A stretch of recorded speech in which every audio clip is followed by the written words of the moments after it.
বিয়ের পরে একটা মেয়ের সব থেকে আপনজন হয় কারা? নিজের বাবা মা?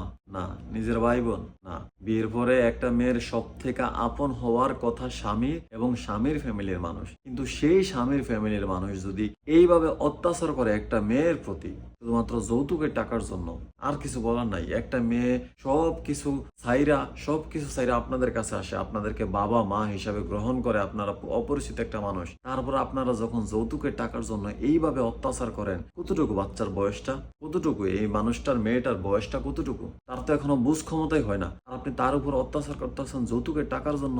এখনো কি সেই যুগ আছে? এখনো কি মানুষ যৌতুকের জন্য অত্যাচার করে? এতটুকু মানুষের উপরে আপনি শাশুড়ি হয়েছেন তো কি মাথা কিনে নিছেন? আপনার খেদমত করা ছেলের বউর জন্য ফরজ না, আপনার খেদমত করা ছেলের বউর জন্য দায়িত্ব কর্তব্য না। ছেলে আপনার প্রতি খেদমত করা সবকিছু করা ফরজ, কিন্তু ছেলে করতে পারে না, কারণ ছেলেরা টাকা ইনকামের জন্য বাহিরে বাহিরে থাকে। এই কারণে তো মেয়েরা এইসব কিছু দেখে, ছেলের বউরা এইসব কিছু দেখে। বাংলাদেশে এই রীতিটা আছে, বিশ্বের কোথাও নাই, কিন্তু বাংলাদেশে মানুষেরা বেশি করতে যায়, শাশুড়িরা বেশি পায়, এই কারণে বউদের উপর আরো বেশি অত্যাচার করে।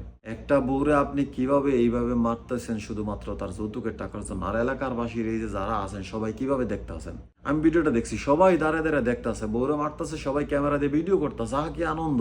একটা মেয়েরে মারতেছে, আপনি আটকাইলেন না, আপনি বললেন না এটা অন্যায়, এটা অন্যায়, এটা করা যাবে না। আপনার তো আনন্দ লাগতেছে, আপনি দেখছি ক্যামেরা বাইর করে সুন্দর মতো ভিডিও করতেছেন। সবকিছু সাইরে একটা মেয়ে যখন তার স্বামীর কাছে যায়, স্বামীর ফ্যামিলির কাছে যায়, বুঝতে হবে ওই মেয়েটার আপন মানুষই আপনারা, ওর আর আপন নাই, আপনই আপনারা। আর আপনারা যদি জুলুম করেন, যাওয়ার জায়গা নাই।